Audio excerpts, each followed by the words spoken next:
a very beautiful community. We're still not back to normal service, but have made some progress, having been up a bit today on the amazing questions that I'm answering for the long-form Q&A that might be with us tomorrow. But I just wanted to come through for a bit on the politicking of the Kremlin post the terror attacks. The headlines in the last couple of hours are that Putin is increasingly and more emphatically blaming Ukraine without any evidence for it. And looking as they've done at what Putin has actually said, I think it's the United States that he's blaming even more centrally.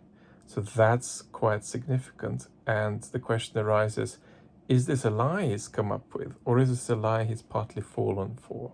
And I'm going to say that it's a little bit of the second. Quite a few of you have asked me to just say a word about the barbarism of the Russian security services. And my answer is that Russia is in motion toward terror.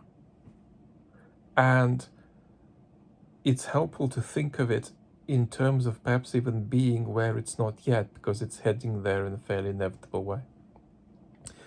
So that's not just to say that domestic repression will accelerate in a way that is no longer about a tap that the Kremlin controls, but in a way that gives it a momentum, a self-perpetuating momentum of its own.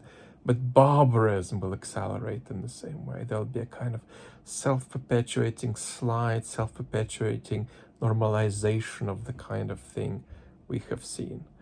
Final remark. On top of blaming the US, Putin is tripling down on the denazification rhetoric, the way he hasn't done for many, many months. And that is, what you and I have been talking about for a long time, and even in the last couple of chats here, we've touched on it, politicization.